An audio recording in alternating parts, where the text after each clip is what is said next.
Olá pessoal, sejam bem-vindos de volta ao canal Falando em Poetizar. E hoje vamos dar sequência ao nosso trabalho, à nossa pintura. Aqui pessoal, eu começo a marcar algumas árvores e marco elas com os mesmos tons terrosos que eu usei no fundo.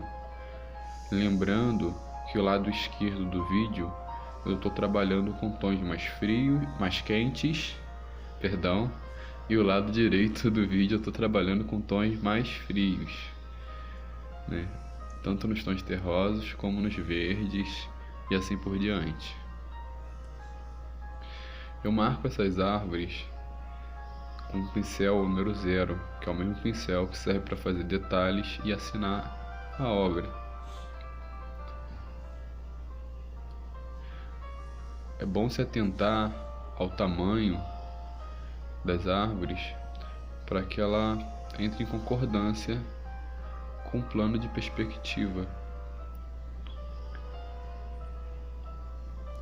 Eu uso agora um pouco de magenta para estar aquecendo assim o fundo da folhagem e a copa das árvores. Eu vou demarcando, pincelada após pincelada, até que se forme a forma almejada. Lembrando sempre de verificar os tons e ver se estão de acordo com a perspectiva. Se você não é novo no canal, eu te convido a vir participar dessa família Falando em Poetizar. Se inscreve no vídeo, compartilhe o nosso trabalho, ajude a divulgar a arte e ajude eu a alcançar mais pessoas. É tão bom compartilhar com pessoas o nosso conhecimento, mesmo que seja pouco, né? Eu não tenho muito conhecimento. O conhecimento que eu tenho, eu estou desenvolvendo agora e sou muito iniciante no que faço. Mas é muito gostoso compartilhar isso com pessoas, e aqui no YouTube a gente temos uma oportunidade muito grande de fazer isso.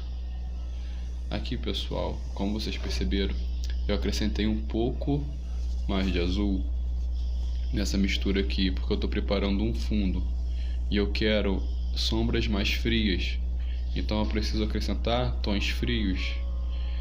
Gente, sombra também tem cor, e a cor também ela representa uma vibração, ela representa uma temperatura, e conforme a densidade de luz, essa temperatura ela tem que ser mostrada no que você está pintando. Aqui a gente está fazendo uma representatividade da natureza, então a densidade de luz e sombra são bem diferentes de um lado para o outro, mas você vai poder ver um pouquinho mais disso na sequência do vídeo. Observe que eu procuro botar os tons de baixo valor primeiro. Mas o que seria o tons de baixo valor? Aqueles tons que não são tão vibrantes, aqueles tons que são mais escuros, que tem baixo valor vibracional. E eu vou demarcando para eu ter uma sensação ao olhar da construção da imagem que está na minha mente. Aqui eu não estou usando uma referência, não estou usando uma foto e nem desenhei antes. Então preciso ir construindo, pincelada após pincelada, essa representatividade da natureza.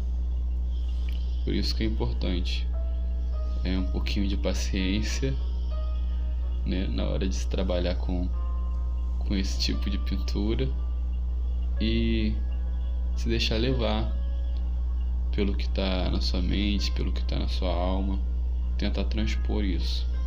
Aqui eu tento aproximar o tom de um amarelo ocre. Eu preciso desse amarelo ocre mais vibrante para representar uma densidade de luz maior.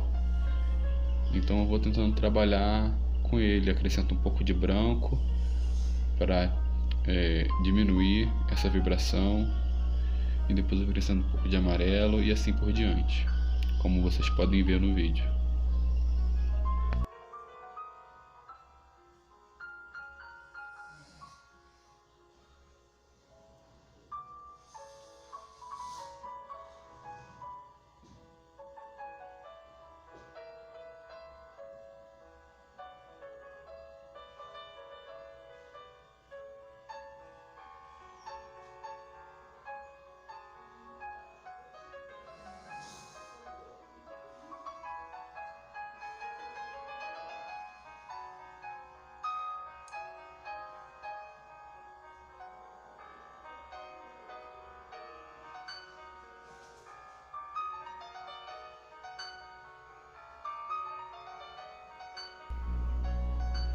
Em algumas partes aqui da pintura você pode notar que eu erro. Eu erro por diversas vezes a tonalidade, eu erro também a posição do pincel às vezes.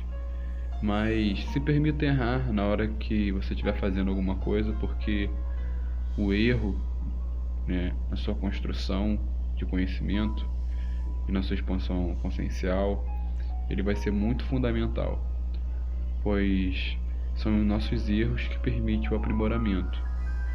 E na pintura não é diferente. Então, se permita errar, porque nós temos tanta competência para errar, mas também temos competência para acertar o que erramos. E devagarzinho, pincelada após pincelada, nós vamos trabalhando fundo e depois nós trabalharemos detalhes, né? Aqui, esse estilo de pintura pode ser chamado de ala prima, que pode ser chamado também, por sua vez, de molhado sobre molhado. Ou seja, nós não fazemos capas de pintura e esperamos secar. A gente não trabalha com camadas, né? Pinta uma camada, espera secar, depois pinta outra camada. Nós trabalhamos aqui a la prima, né? Molhado sobre molhado, pincelada após pincelada e pincelada sobre pincelada. Por isso que às vezes é um pouquinho mais complicado de fazer, pois a tinta de baixo pode acabar se misturando com a tinta que você põe sobre, e isso destona o que você está fazendo e atrapalha e dá um pouco mais de trabalho aí, mas dá certo se você botar um pouquinho mais de carinho e ter um pouco mais de paciência para se dar o tempo de aprender. Entendidos? Se você está gostando do nosso vídeo, né, eu peço que comente aí, traga um comentário aí que vai me ajudar muito. Eu vou estar aprendendo muito com isso. E se você também não está gostando ou não gostou de algum ponto, comenta também para eu poder ficar sabendo e ter a oportunidade de consertar isso, ter a oportunidade de aprender com meus próprios erros, e nos próximos vídeos e até mesmo na vida tá sempre melhorando o cadiquinho, tá bom? Vou deixar vocês aí com o vídeo. Daqui a pouquinho eu volto falando mais alguma coisinha.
Chegamos agora em alguns detalhes de primeiro plano e eu vou estar mostrando um pouco mais de perto como são aplicadas algumas pinceladas. São pinceladas curtas, uma pincelada após a outra. Lembra dos tons baixos, de baixo valor?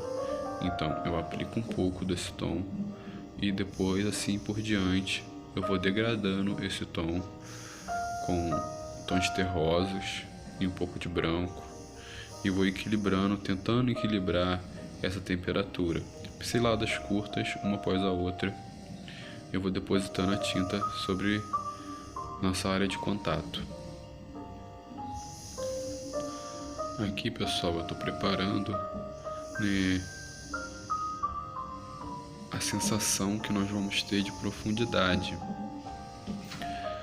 Esse quadrinho, depois de estar, digamos assim, tido por completo, nós ainda podemos fazer alterações. A tinta óleo é muito boa porque ela aceita essa alteração muito bem, porque ela demora um pouco para secar. Então eu acho muito interessante a gente ir trabalhando e depois que a gente se dá por conta que está pronto, a gente ficar olhando onde que dá para mexer, onde que dá para melhorar. Então mesmo que a gente tenha tido o quadro que a gente está fazendo como pronto, tem como a gente mexer e acrescentar coisas, né? Então vai daí de cada um esse carinho pelo que está fazendo e a sensibilidade na hora de olhar a obra. E é isso, pessoal. Muito obrigado por você estar me acompanhando até aqui. Eu vou deixar você um pouquinho mais com o vídeo. Se você ainda é novo no canal, se inscreve, deixa aí seu comentário, vai ser muito importante, vai ser relevante, né, para o meu aprendizado, tenho certeza. E se você já é e já faz parte do nosso canal, já é nosso amigo, eu peço que também compartilhe nosso trabalho no seu Facebook, nas suas mídias sociais. Ajuda a divulgar essa forma de enxergar a arte e levar a arte a mais pessoas.